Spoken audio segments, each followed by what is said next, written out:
Hi, everybody. Welcome back to another episode of Cool People, Big Ideas. My guest today is one of my former teachers. Her name is Ellen Meredith, and she has been a teacher in Donna Eden's school. And that's where I first met her when I was going through Donna's program. And she's written several books, all of which I've read. I've interviewed her before on summits, and I've worked with her one on one, and she is remarkable. She is an incredible listener, an incredible teacher, an incredible healer, and an incredible storyteller.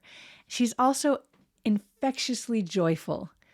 And so it's always a joy speaking with her. And I think you're really going to enjoy this podcast. We're talking about her new book, which is about storytelling. And it's just lovely to speak with Ellen. And I hope that you enjoy this as much as I did. So sit back, relax, and take it all in.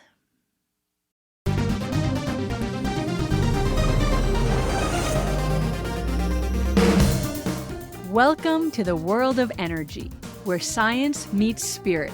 Ancient wisdom merges with cutting-edge knowledge, and the possibilities for a healthier, happier you are endless.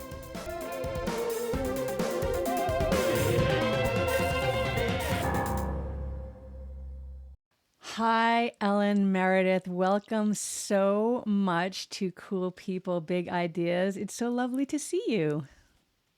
Oh, it's great to see you, Lauren. I always love talking with you. So thanks for inviting me. Oh, well, that is mutual. I love talking with you too. And it's been a while, and such a long while that you have published a new book since last we spoke. So you've been really busy at work. Do you want to hold it up for everyone to see? This I book, do. It's my new baby. It's called Your Body Lives Your Story, Energy Medicine to Heal Your Story Maker. it's so beautiful. And your writing is so wonderful. Like I just fully enjoy just the reading of it, the stories that you tell, and how you weave in, especially in this book, the challenges that we are going through right now globally. And you start the book right there, like we're in a tough spot. This is what's going on. Nobody knows what to believe anymore. And you just grabbed me right from the beginning because I'm like, this is exactly what I'm feeling. This is exactly what I'm thinking. And then I'm like, and I don't know the answers. Maybe Ellen has the answers. So you really grabbed me right away with that storytelling. And of course, the story maker and telling your story is what this book is about. So I wonder, just to start us off, you break us Mhm. into, we're three parts. We have our story maker, we have our gatekeeper, and we have our, I love this, our radiance. Oh, I've never heard that before. It's like, yeah, is it soul? We don't know. We're going to ask you. So could you just kind of bring us in and tell us what are these three parts of ourselves? And then we'll dive deeper into the story part of it. Okay, well, these three parts, I call them mechanisms. And I should preface this by saying that I was trained by my inner teachers, and it's been a 50-year relationship process. And so most of the configurations that I'm presenting in this book and that I'm talking about are teachings that I received from them. And sometimes it's even their language or, collaborative language. So they call them mechanisms. And radiance is basically your soul juice, right? It's whatever you want to call that spirit, that essence that makes you you. And your story maker is the mechanism that we use to bring elements together to create an identity, to create a story, to frame our lives. We know that intuitively, like we're living a story. And, when I say, tell me about yourself, you're telling me parts of that story that you're putting together, that you're constantly creating, writing, etc. And so the story maker is our meaning maker. It's what creates meaning out of random experiences. And it's doing a lot of selecting, etc. The gatekeeper is the mechanism that we use to protect and preserve those stories and even to store them. So, so we've got this soul impulse that comes in to express itself, and it has these two mechanisms to do that. One is the story maker that weaves things together, and then the gatekeeper to protect that. This is my story. This is not my story. This is my identity. This is not me. This is your story, not my story. And so all that protective stuff, that gatekeeping that sometimes happens um, outside our personal will, like we find ourselves in reactivity without deciding to be there. That's your gatekeeper going off and doing its job. It's like an immune system for your body, mind, spirit, and everything, all of your being, and emotions. So I talk about both of these, all three of these in the book, and they weave together. However, this book, the star of this book, is the story maker, because this is about the fourth book in this series that I've written, and I've never focused a book just on, well, what is this story maker? How does it work? And how can we take care of it? How Mm. can we evolve it to handle what's happening today? Beautiful. That was perfect. That's such a beautiful way of, I love the radiance, the soul drops in, and then there's these two sort of streams. And I want to, I understand, and you write a lot about where these teachings came from for you. And you just mentioned your counsel, and you talk about some other teachers in the book, which is so lovely. We'll get to later. But you and I met through Donna Eden, and you were Yes. faculty in her school when I was going through her program. And so we're both very steeped in the Eden method and the energy work that Donna has brought to the world. And both of us have taken that work and sort of gone off on our own and then written our own books and our own schools of thought about that work. And yet we always kind of come Right. back to Donna the Well. We call her the mothership. So Yeah, I what? do too, Yeah, actually. yeah, she's the mothership. So I was trying, and you write about her. Obviously, she's woven into the book as well. And there's certain techniques that you say these come right from Donna, and then others that these come from your counsels. So I was tracking that and thinking, okay, just to get it into a language that I'm steeped in, I was thinking the gatekeeper is somewhat equivalent to triple warmer, that fight, fight, or flee, Yes. free, free. Yeah, yeah, so I'm correct in that. Okay. So the Yes, radiance is it's the system, the triple warmer the system, not system. just the meridian. Yes, Yeah. thank you for saying that. Yes, the whole system of triple warmer. Um, which Hmm. maybe we'll have you on one time to talk about each of these systems, but just for now, the fight, fight, or flees, freeze, the habit field, these are the things that this is in control of. The immune system, who am I, who Yes. are you? But I couldn't think at first. I thought, well, is the story maker triple warmer? Is there any corollary of story maker in Donna's work? Yes, absolutely. And you probably don't know it because it's very undertaught. You can find some of it in her book. And I want to say that although the gatekeeper is equivalent to triple warmer system, I've been writing and teaching about the gatekeeper for 40 years. So when I saw the triple warmer system, I thought, aha, that's Yeah, gatekeeper.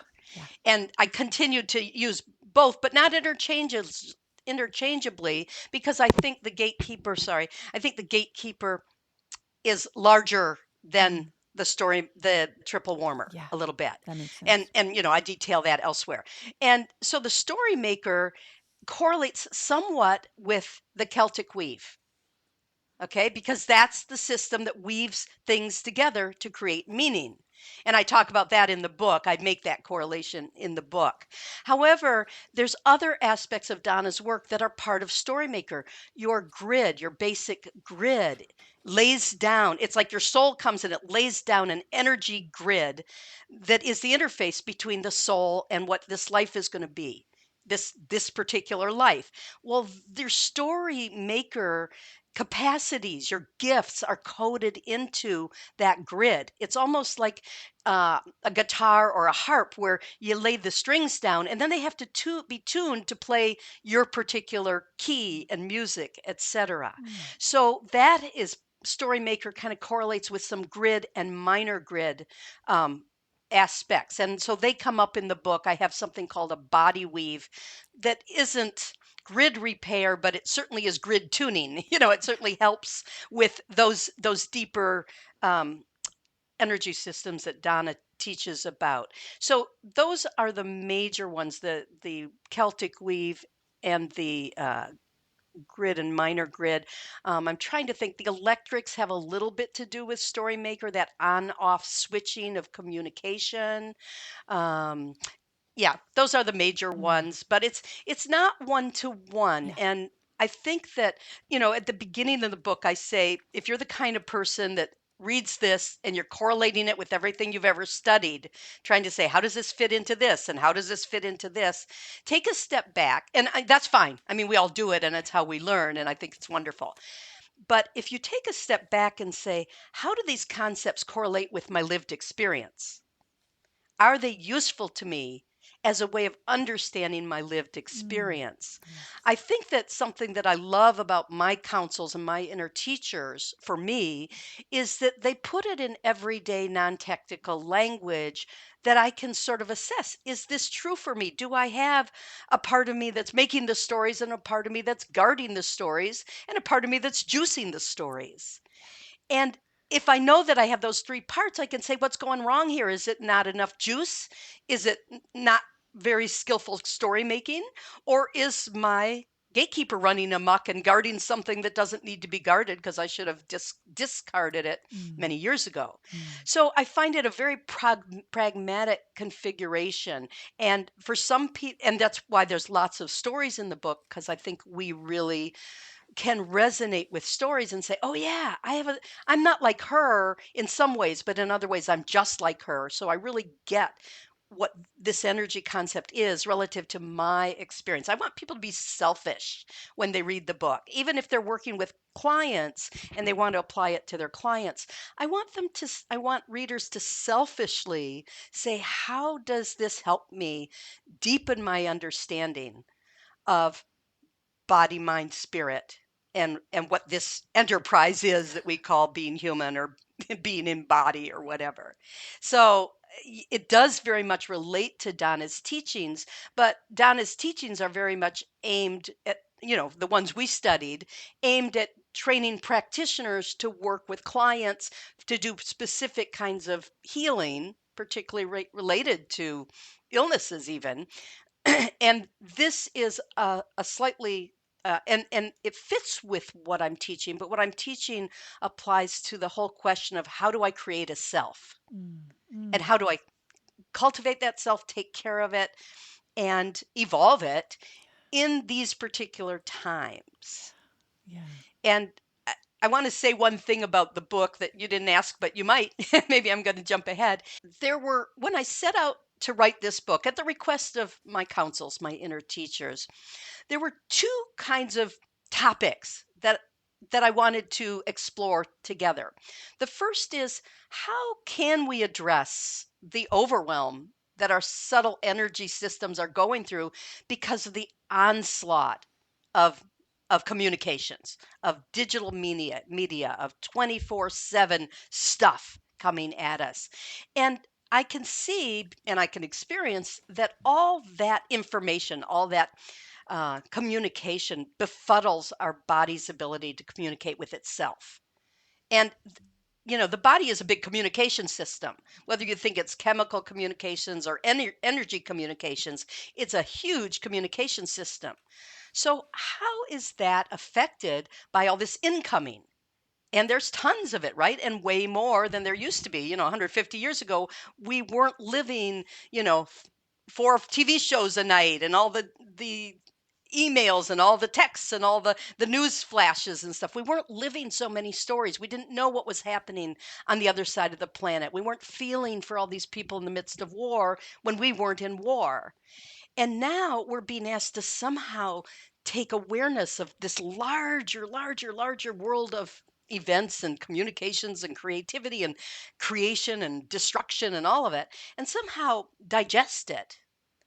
And so I think I was doing a very bad job. My whole digestive system went out. It's like, whoa, my stomach stopped working. And I thought, what is this?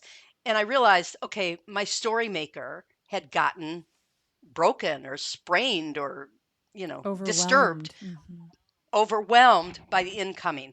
And so I thought we need some better information on how do we take care of this story maker and evolve it for the massive change we're all going through very rapidly with how things are done and how things aren't done and what's being destroyed and what's being, you know, not being destroyed, and where we're coming from as human beings and where do we want to come from.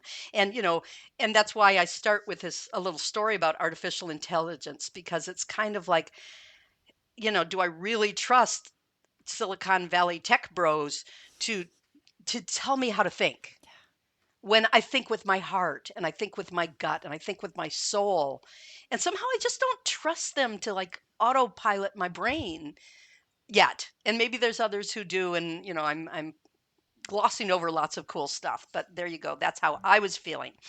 So that's number 1, is what do we do with what's happening to our story makers because of the overwhelm? The other thing that's happening that you'll hear all kinds of spiritual people talk about is there's a great awakening happening. And my teachers have talked about it for 20 years, that we are wakening waking up from inside, and something is rising, awareness, consciousness. We're being asked to evolve and grow. And that's been sort of the topic of my training with my teachers for 50 years, is how to awaken and how do you evolve consciousness, and what is consciousness, not as an abstract but as a very embodied thing of how does this soul and this body and this mind, how do they work as a committee in an integrated way. And so that's the material that I've been blessed to bring through. So there is that theme going through of, okay, yes, we've got this overwhelm and how do we work with it, but also how do we work with, we're just as overwhelmed from the inside. In a way, it's like when the plant comes up and breaks the soil and breaks the surface and even breaks cement if it has to get to the light. We have this light rising in each of us. And so I just wanted to share some of the tools I've been given over the 50 years to work with that stuff in a kind of fun everyday way. Because for some people, lots of spiritual teachings are just too abstract. They're too out there. And we can't make the connection between this very cool out there spiritual teaching and how do I make a good decision about which contractor to use to fix my kitchen. Those kind of everyday, Yeah. okay, I'm giving myself away.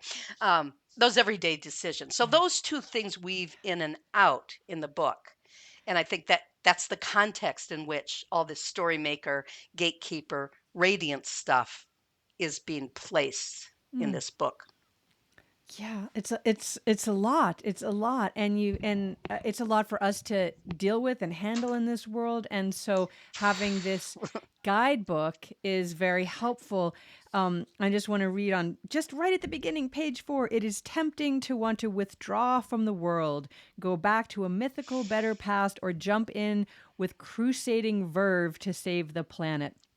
So for me, it's that withdrawal piece of like, it's so overwhelming.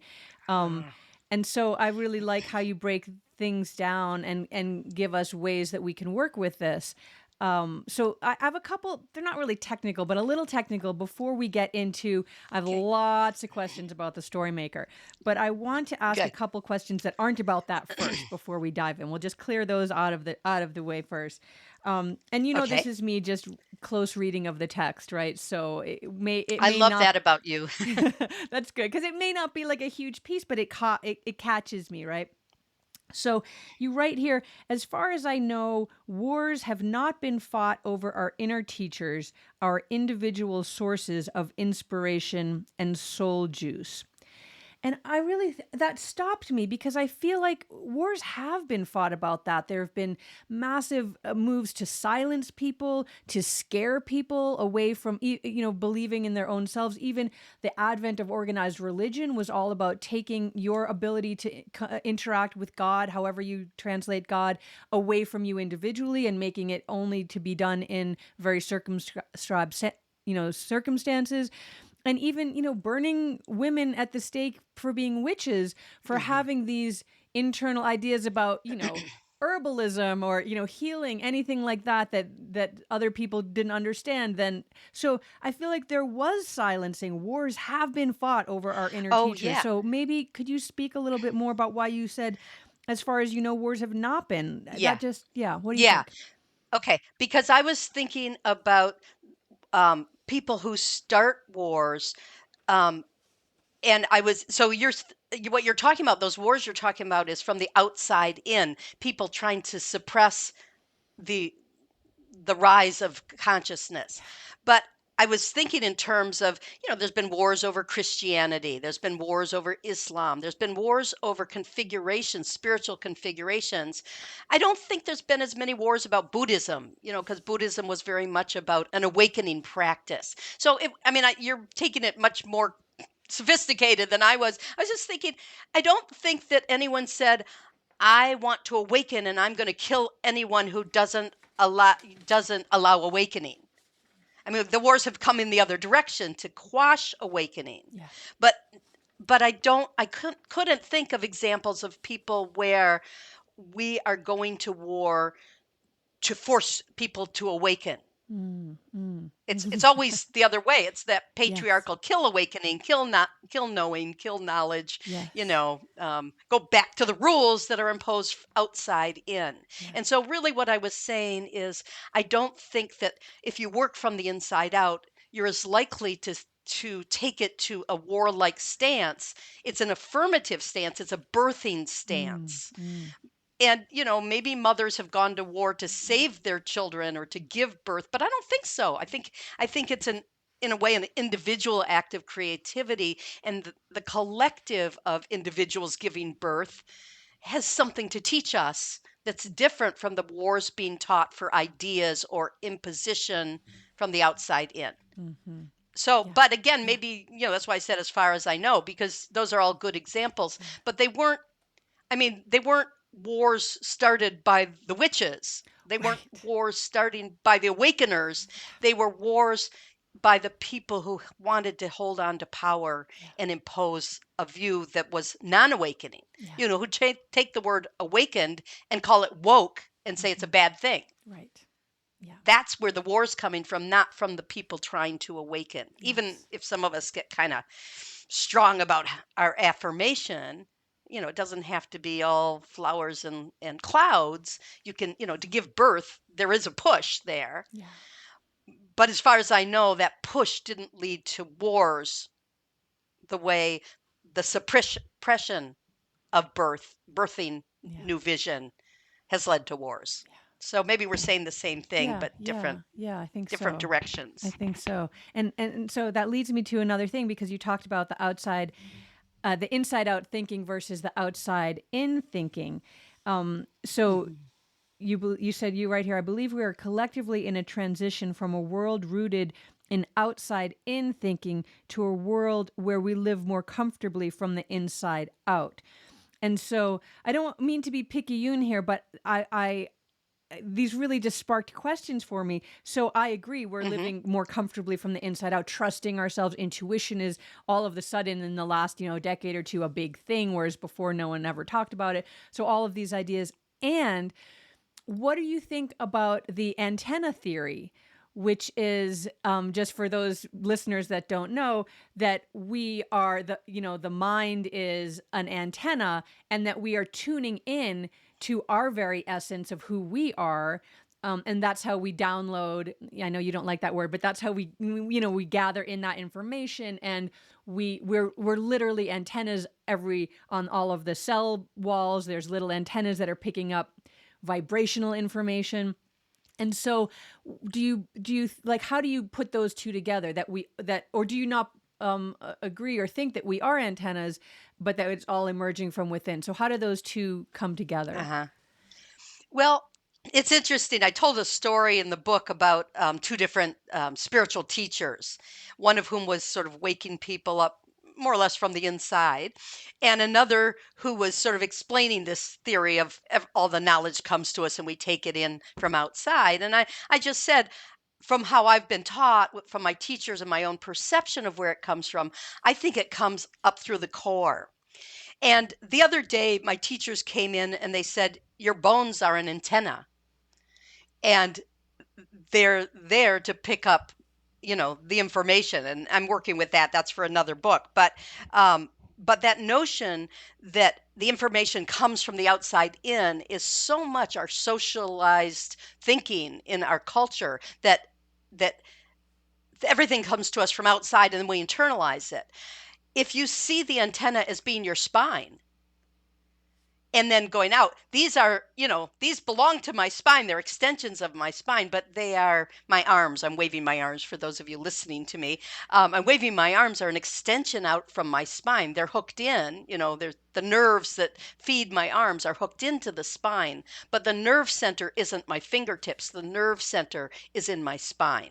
So for me, I've always seen the receiver, the antenna, the core of it is the spine, as and the grid which sits along the spine, and that all the things that reach out, the arms and the mind and all the things that go out there to pick up stuff, we're picking up the emanations from other people's knowledge centers and knowing and spines, but that often we haven't been taught to activate our own and use it as an antenna. And so inside and out, again, I don't want to get too metaphysical. Those are concepts of our three-dimensional brain, what's inside, what's out.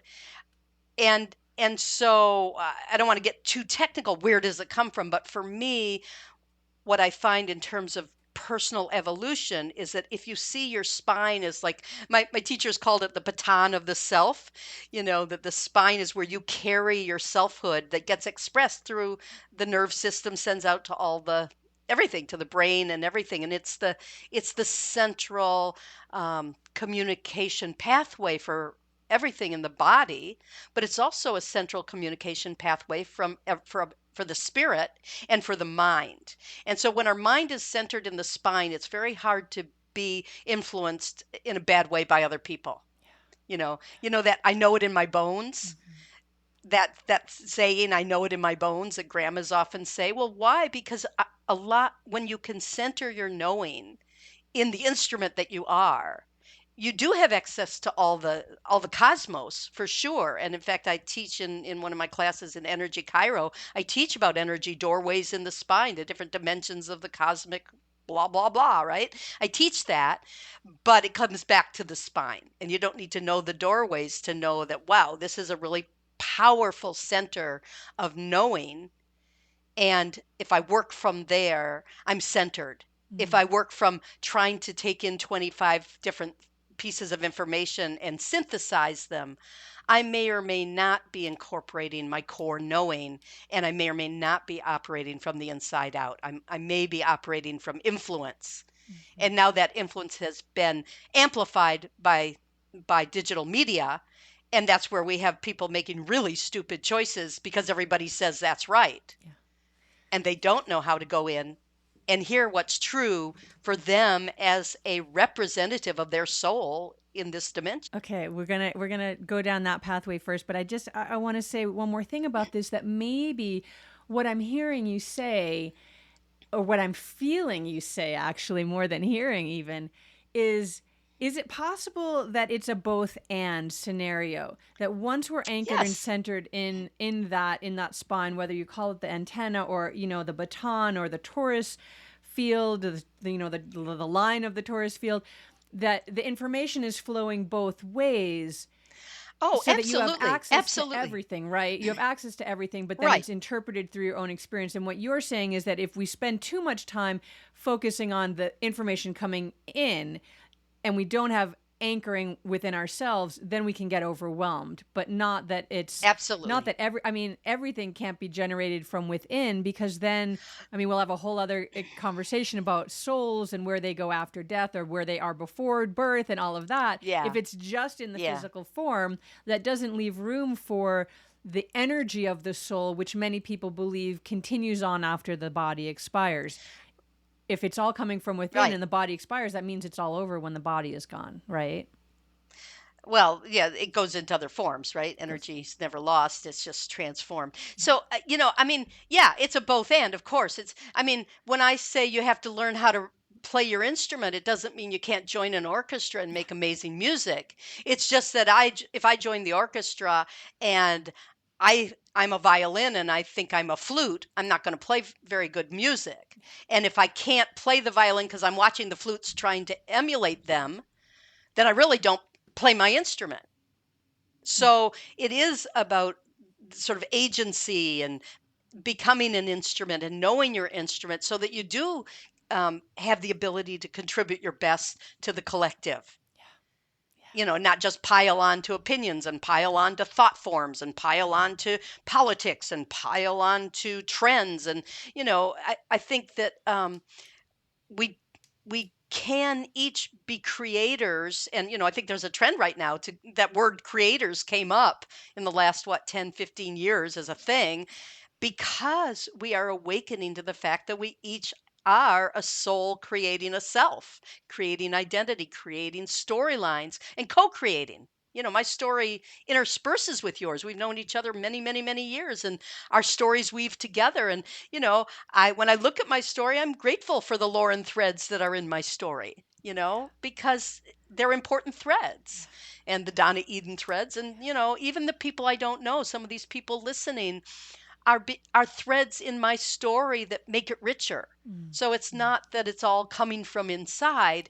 It's that if we can't be centered in the self, well, you're not going to center in myself, Yeah. and Joe Schmo isn't going to center in myself. So I'm losing the opportunity to really know how to play this instrument and make a real contribution. Mm. Mm. I love that. That So it's is, not a political yeah. stance, it's No. more a pragmatic of how do you work with energy? Yeah. Well, if it's all this abstract science thing out there, you don't. But if it becomes, well, what happens when I take a breath? What happens when I lean over? What happens when I rub here? When it becomes a kind of question of how do I work with this instrument? How do I become more skilled at playing the music of my soul on this instrument? First of all, it's more fun Yeah.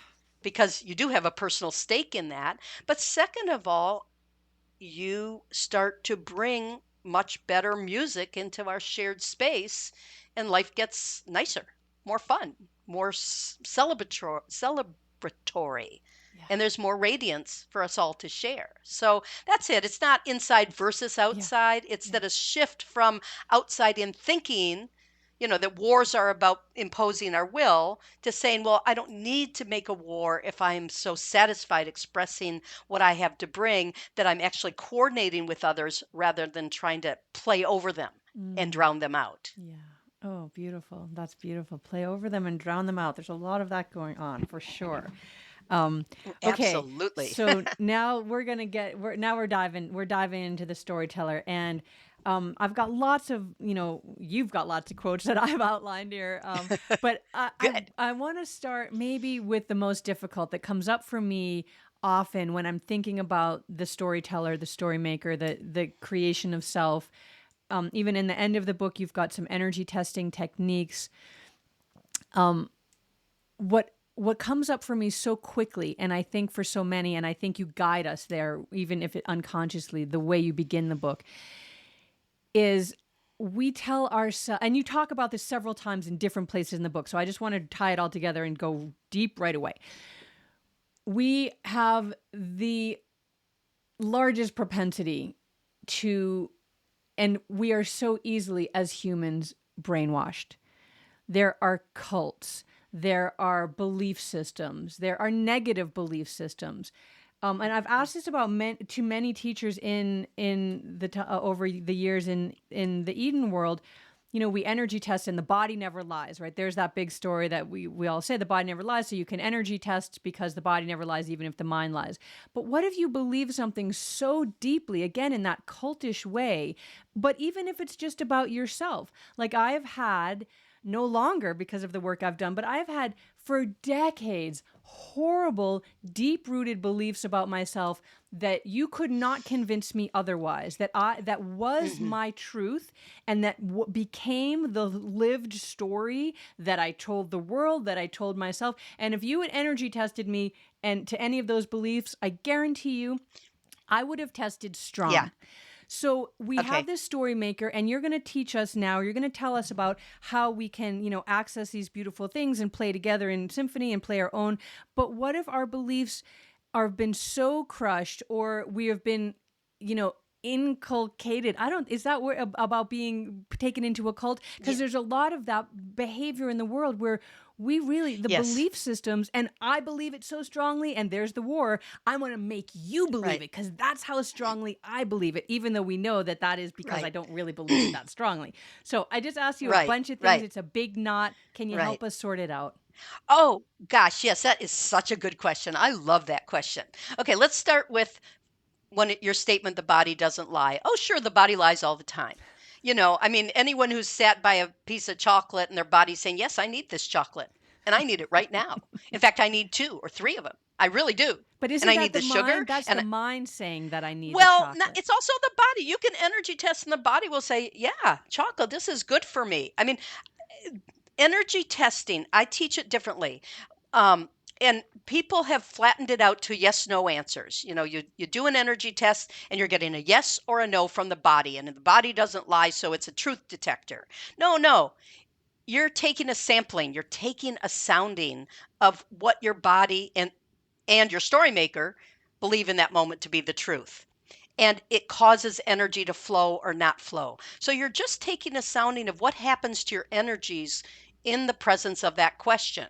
And it's not even weak and strong. It's even, wobbly versus solid versus too solid. It's flowing versus projecting. It's, when you can do energy testing and use it to take a sampling to feel the energy and see it as an amplification of an energetic conversation rather than a yes no lie detector truth detector. First of all, you're doing better energy testing. I mean, that's, people who are artists at energy testing know that. People who take a little weekend class go around with their yes no right answer machine, and it's a little like a lie detector. Lie detectors can detect lies, but if you truly believe it, they're detecting that as a truth, because you know Yes. that your whole body lives your story. Hmm. And if your story is firmly entrenched, there's your body living your story.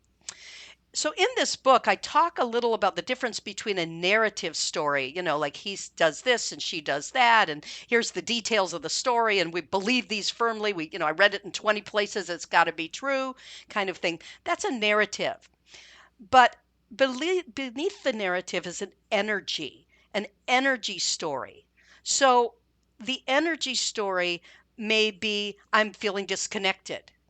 The energy story may be anger or vindictiveness. I mean, sometimes these narratives are power over about, I need to dominate because I need to be right because I'm losing my power because I used to get power from the patriarchy, and the patriarchy is morphing. Let's say that nicely. I'd like to say dying, but let's call it morphing. So so when we can get to the energy story, we can begin to work with it and transform the energies. So it's not so much about the beliefs play a role in this. And I do address this in the book about beliefs, but because we're most of us were raised in an outside in kind of culture where we go to school and they try to pour knowledge into us. They aren't even giving us things to generate and create our own knowledge. They're telling us this is this truth and this is this truth and this is this historical fact and now there's wars over what are we going to pour into the kids.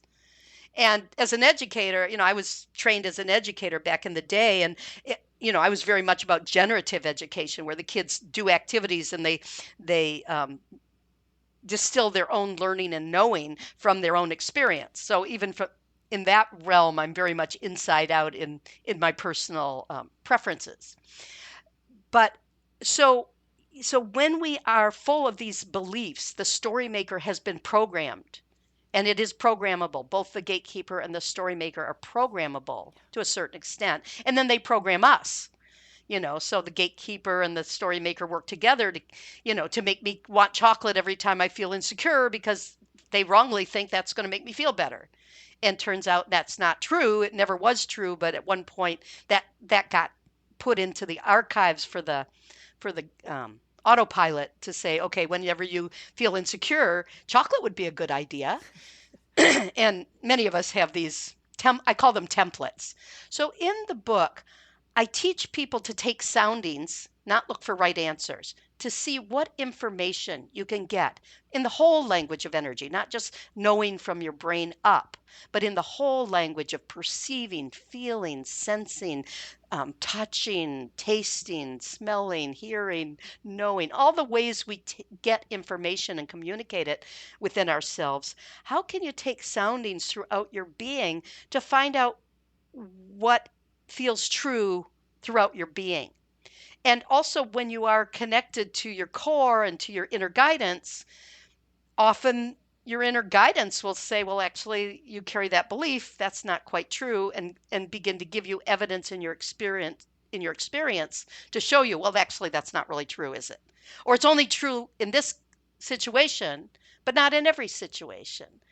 And so I give techniques for how to erase or heal and transform these templates of experience that you're calling beliefs that keep us doing the same thing over and over, whether or not it's true.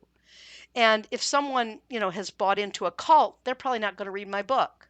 But if they do, I've got techniques there for them to not deprogram themselves, but for them to actually figure out how to ask inward to find out to what extent is that true for me, and to what extent does that not work, and to go to all the dimensions of our being, their being, to get that information. And when you start that kind of inquiry, you get different answers than what the trained brain has learned to think. So I differentiate in the book between what the trained brain does and what our knowing, our inner knowing, can guide us to. And so I only added energy testing at the very end as an appendix for a few techniques where it's helpful to test a kind of flow not flow thing. But I say throughout the book that it's a very poor tool. You wouldn't climb a mountain to see the wise guru in the cave and say to him, okay, I'm going to ask you questions, but you can only answer yes or no. And I want to know all about the wisdom of the universe, but you can only answer yes and no. We wouldn't do that. So when we do that to our bodies with energy testing, we're really abandoning our ability to get information in many, many, many rich ways right here through this instrument. And it doesn't take years of specialized training. You can read my book and never do any Eden training and still learn to communicate with your body, with your instrument, with your story maker. And I feel we all need that. And then we should all go do some training and become skilled in other things. But I think it's a baseline communication to learn to communicate with your own being, since it is a communication system. Mm, mm, mm. Was that too much? No, no, no, no. I'm just trying to think of which thread I want to pluck on to get more of. The one thread that troubles me with the work that I do, the work that you do. I asked a similar question to Dawson with the work that he does, and you said it right there. If somebody's in a cult, they're unlikely to pick up your book. And so my question sort of is not that your goal with this book is, well, I'm not going to put words into what your goal with this book is. My hopes, is always grandiose, coming right from Donna too, like change the world, right? Her is change the world one Right. energy at a time. And so the energies that need to be changed the most, that are in the most, let's just say, trouble, because you said, the patriarchy morphing, which I do like more. It can't die. We need pater. We need mater and pater. We need them both. Right. We need the divine Right. union. So that's really, so Right. that's what the morphing that I would like to see happen, not the death of anything. There's, in the natural flow, the death, but not the death of anything. We need the divine union to come together, and everyone, the archetypes to be truly honored, not bastardized and twisted for people's personal use. But so the people that I believe need this work to transform their storytelling, like you just said, are unlikely to find this work. So how do we expand this beyond preaching to the choir? Or do we just do the work and trust that it will get to the people it needs to get to, and we just stay in our lane and do our work? Is that what you would think? Well, the way I see it is that this isn't about preaching to any choir. This is about getting other people who want to play their instruments to come together and make some beautiful music together. And the people who won't read my book will hear that music. They will meet someone who has come home to their soul, and they found their kindness, and they found their spirit, and they found their truth, and they don't have to start a war over it, and they don't have to evangelize about it. They just emanate that note, that truth, and that is appealing to someone who maybe is in a cult but feeling that the cult isn't really loving or kind, or feeling like they are being asked to do things that aren't quite 100% comfortable. And I think about Donna Eden, who's a wonderful role model for all of us, because often, even when she can't find words, her energy wakes us up. It communicates joy and radiance. I mean, she's a little radiant bunny, right? So, and she brings a lot of that in, and people resonate with it even if they don't know what the heck she's talking about. And I would like to be that kind of person that, even if I don't say a word about the work I do or the woo woo stuff I might believe, or all these concepts, that my essence is going to reach out to someone and touch a chord Mhm. in them and awaken something in them. And awakening, people are saying politically that, courage is contagious. I think awakening is contagious. And I feel that, even the choir can use some help in, how do I get my voice working even better to express this music. I mean, you never stop learning. I went to a concert of 100 fiddlers the other night. It was this amazing group of young people, old people of all ages, all playing fiddles, except for there were a few cellos and a few other instruments, but mostly fiddles. And it was sort of the Scottish tradition, and they were all playing by ear. No one had printed music, because they had met in community again and again to fiddle, to play around, to explore. And the name of the group means meander or wander, because it was about wandering through a field of celebration and sharing, and this sort of, I can't remember the Scottish word. I think it was Keely or Kaylee. I don't know how to pronounce it, but that kind of gathering of joyous sharing that creates, in some traditions, a cone of power, a cone of celebration. And so all of these fiddlers of all different abilities were playing this amazing, joyous sound that got the audience feeling like we were part of it. And it's not because they were proselytizing or trying to convince us we should all learn the fiddle, although I was tempted to go join them, take my violin and join them. But it was because they were celebrating something that I wanted some of too. Mm. And I think that's a perfect example for, I don't need to go out and preach. If I tell some really good stories, somebody's going to say, "Hey, you may not like the energy medicine in this book, but there's some really interesting stories. Let me read you one." And so my book is written both through stories, and then I've got exercises and activities for people who want to learn it a little more formally. But you can also learn from the stories that, like Buddhists teach through stories, through koans and stuff. So, because it's called Your Body Lives Your Story, I felt, well, I've got to put some really good stories in here. So I kind of pulled out some of my best stories to share, because I feel they're emblematic of the kinds of truths that we can find when we dig into our own stories. And so everybody's got stories, and some people, their stories are being so suppressed that they're repeating sort of a group think story. But there's some part of them that wants their own story heard, maybe with their best friend, maybe with the one person they confide in, maybe they talk to their dog. And so for anyone who's yearning to tell their story, to hear their story and know it better, that's going to awaken something in them to look a little further, look a little deeper, to Mm. try some things, to play. And my work is all about playing with this stuff. Mhm. I call it my work, I should call it my play, but it is about not developing this serious power tool kind of kit. It is about, if I want to accomplish something, what are some of the things I can use to play with it and see where it gets me. And it may not get me where I think I want to go, but I this is the territory I want to explore. And so that's very much my work, very much sort of identifies territory.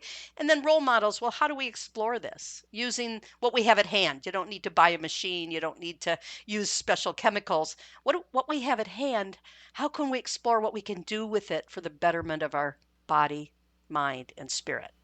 So, I mean, at this Very. point, the book just sounds like it's way too chock full and overwhelming, but it's got layer. It's like a poem in that I put layers in. You can read it different ways depending on your inclination. Well, you know, it's interesting that you said that. It is chock full, and I am going to use your word because I felt it myself a few times. This is overwhelming. There's so many techniques here. And so I followed your guidance in the book. You said there's ways to read it. You can go front to back as a, you know, like you would read a novel, or you can dip in and out. And I tried many of those different ways. And I was like, oh, there's too much. I can't do anything. And then I thought, well, let me just flip open and see. And there were some things that were going on for me. And I was like, what do I do about that? And it wasn't even, let me go pick up your book. I was like, well, I'm going to just forget about that because now I'm going to read Ellen's book because I'm going to interview her. And I just, flipped to where I was and wow, let me try that exercise. I've never even seen that exercise before. And I tried it. I was like, that's amazing. And I had this really beautiful and deep experience with this very simple technique that I'd never heard of before, seen before. And I was it felt very joyful to do that.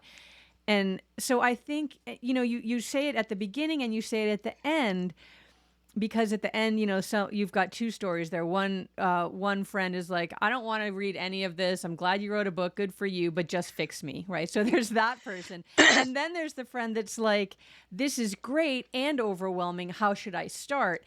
And you're almost a little coy. You're like, I don't really want to tell you how. It's not a recipe. It's not a diatribe. It's an exploration. And so, but then you break down at the end. You're like, okay, I'll give you an idea of how you could do it if you wanted to kind of create a technique or a daily practice or something. But I really encourage you to dip in and out. So you sort of play both sides of that, not wanting to make anything concrete, which I appreciate because you're talking about energy. And so you're saying that we don't need to have this. It's not like brushing your teeth that you do just twice a day, whether you think about it or not. That's not the relationship that you're encouraging us to have with our energy, which I really appreciated. And one other thing I want to say about the story maker, why it felt and feels and is so powerful, and why I think the book ultimately isn't overwhelming, but is affirming. She who controls the narrative controls everything. Everything is about story. Hmm. Every Yes. choice that you make, every politician you vote or don't vote for, every movement you become a part of or not a part of, everything is about story. And when there are transformations in our cultures, in our worlds, it happens because the stories behind them are so powerful. We cannot and do not want to turn away, and we do not want to continue to have the old story. We're ready for these new stories of freedom and equality and enlightenment and co-creation and regeneration. And these, you can say all those words, but each one of them starts with a story. Regenerative Hmm. agriculture. It starts with, here's a piece of dead land. And here's a piece of Hmm. land full of creatures and bloomings, and you tell that story of how it happened. And by the end of the story, you've got all of these farmers saying, this is what I want, right? So you Right. really are bringing one of, if not the most powerful construct of the human mind into play here in this book. And I feel very grateful for it. And ultimately, I did not feel overwhelmed. As I said, I felt inspired. I want to read two other pieces, and then I want to turn it over to you to kind of close it out with what your hopes and goals are for this. These are on two pages here, right back to back, that I just loved. Enlightenment means turning the light on inside you, which helps you see the light in all of life. We don't think about that much, but I think Enlightenment means turning the light on inside you, which helps you see the light in all of life. So beautiful. And then you even say, to me, it comes down to this: what beliefs help you get nourished and bring you home to your inner truth? What beliefs help you get nourished? And we know that those false beliefs do not nourish us, even though they have got their Mm-mm. hooks in us. That word, they do not nourish us. So, what beliefs help you get nourished and bring you home to your inner truth? So beautiful. Those are two just little gems that I keep circling with. So, I thank you so much for this book, and just want to ask you how you would what you want to say to wrap this up for everyone who's just been listening and it's so enjoying how you're sharing this. Wow. Well, I guess what I want to say is I would love to have people read the book. Absolutely. And share it with people who could benefit from it. Absolutely. But if you're not going to buy the book, you can ask yourself, what is my story maker? And how can I cultivate a relationship with the part of me that creates meaning? And the story maker doesn't just create meaning, it discerns meaning. But often we try to discern meaning rather than creating it. And I think that's backwards. I think we should create meaning and then discern if people agree with us. Like when you write papers in college and they want you to quote all these dead men before you can have an idea. And I was always backwards, like, no, let me say my idea and I'll say who agrees with me about it, who's famous and dead, right? And it's it's just a different way of approaching. So I guess I would encourage people to play with their own inner knowing, their own consciousness. If they want to pick up the book, you don't have to take it all in. You can read it. Someone said the other day she reads a page or two a night, and then she maybe tries an exercise, and then she goes to sleep, and so it's taking her months to read the book. Well, that's good value. You didn't pay that much for a lot of entertainment, and I'm happy with that. So my goal, because I'm turning 70 next month, is to codify. I've been in practice for 40 years. Oh yes, 70, yay. Yay. I've been in practice for 40 years. I've been working with my inner teachers for 50. And my goal in this phase of my life is, can I codify what I've learned in this realm of healing and guidance and teaching and knowing and working with this instrument, which was not a given for me. I just thought the body was a very foreign concept for many years. And it took me a long time to really understand my instrument. And so I want to codify it and make it available in as inexpensive a way and as accessible a way as possible.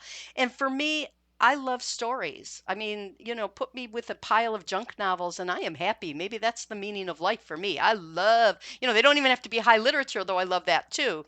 I love story. And so in this one, because I know that our body lives whatever story is framing it, I wanted to show how that works so people had a little more choice about not just which story they're choosing, but which story they're crafting.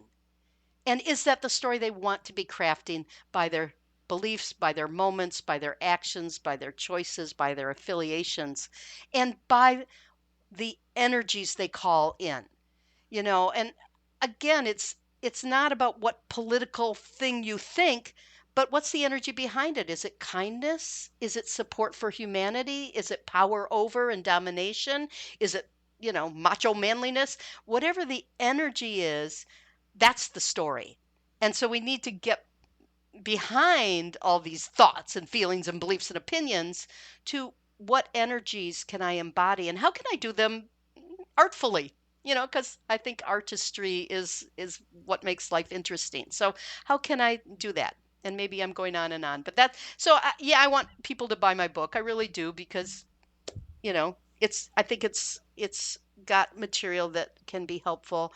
And I just wouldn't mind if the whole choir bought a copy and then shared it with their clients and their friends and their family. Not the book so much as what they get from it.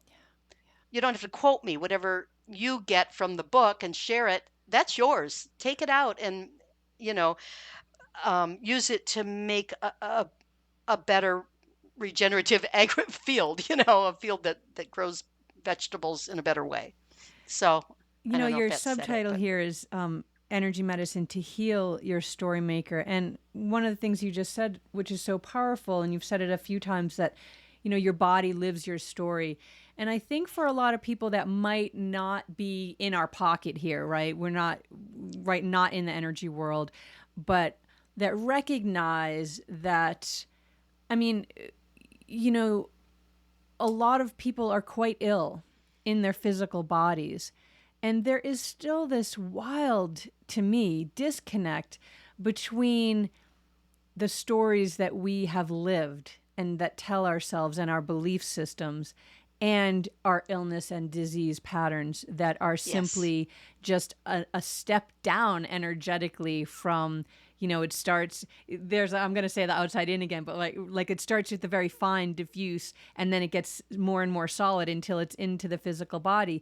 And if your beliefs, which are in that finer and diffuse, more diffuse place, if those stay and they're not healthy and they're not nourishing you and they're not serving you, then ultimately they get stepped down and they start to destroy you from within on a physical level. So right, there's, I right. mean, this is the reality as you and I know it, and it's the reality that has been known in, Chinese medicine and Ayurveda for 5,000 plus years. It's not something that's accepted so much in the Western world, the patriarchal world that you've talked about. Hopefully, part of the morphing will be a greater connection with that. It feels very far off right now. I just had someone in my world go through an open heart surgery, and there the doctors were like, it doesn't matter what you eat, which is, that's not even energy work. That, like, doesn't matter what you eat. And then breathing practices, no, it doesn't matter. Don't worry about how you breathe, right? And so I'm just thinking, like, wow, that's a story. That's an erroneous story Right, that has a lot of impact, that's not very healthy. right. Donna Eden has a quote on the cover of your book. This is a book that can change your life. I would agree with Donna. And I would say that I feel about this book similarly to I feel about Donna's books, which I have them on my bookshelves, and they're often found beside my bed or in my study pile. They cycle back and forth many times. They are also, I've got little sticky notes through all of them and highlights throughout the whole thing. This, I feel, is a book for life, not a book to just read on the beach, although that's a perfect place to start it. But this is a book that I know myself because there are so many things in here that I've not seen before that I'm curious to come back to read the technique and then to practice the technique. There's beautiful illustrations. One of my favorites is on page 81, where the wings come out. I that's the illustration is gorgeous. The practice is gorgeous. We are angels. We have that within us. And I love it's just beautiful, Ellen. It's such a beautiful book. I hope that everyone listening buys a copy of this and does these practices. It's really a joy, and it's a joy, the joy of speaking with you, and your depth of wisdom and knowledge and joy come through in this writing 100%. Oh, thank you. You're so sweet. I really appreciate it. And I mean, I appreciate you. And, I love speaking with you because I truly love and appreciate your work as well. And I feel like we're in it. We're in a team together. And, we're tag teaming, you and me and a bunch of others. And it's not about trying to convince people of a certain message. It's about trying to give people permission to join the team and fiddle, to actually join in and be part of a joyous celebration like the 100 Fiddlers. So, anyway, thank you for your kind words about my book. And I'm particularly loving the cover because it's my favorite color and I like the image so much on it. It's like, oh, you could get it for the picture because it's so nice. But in fact, I tried to write good stuff inside it too. It's beautiful, and I love that. Thank you for that invitation, and I think that is a wonderful note to end on. Is that your work and mine and Donna's and all of us in this field? it is an open invitation to pick up your instrument and come to the party. And so that's Yeah. beautiful. Thank you for that invitation. Thank you for this book. I'm already looking forward to, the next practice and technique and the learnings that I'm going to glean from this. So thank you, and thank you for being on my podcast. It's so great to speak with you always. Oh, thank you. Alrighty, energy fans, that's a wrap on another positively charged episode of Energy Works. Lauren, this is the part where we get to use our energy puns. It's been electrifying, hasn't it, Blaine? We hope you've enjoyed it as much as we have. If you're feeling amped up and you want to keep your energy flowing, be sure to hit that subscribe button on your favorite podcast platform. And we'd love to hear from you. So please take a moment to leave us a review. Your feedback helps us continue to deliver content that resonates. So light up our inbox. And spark a conversation with your friends to tell them about us. And we'll see you next time on Energy Works.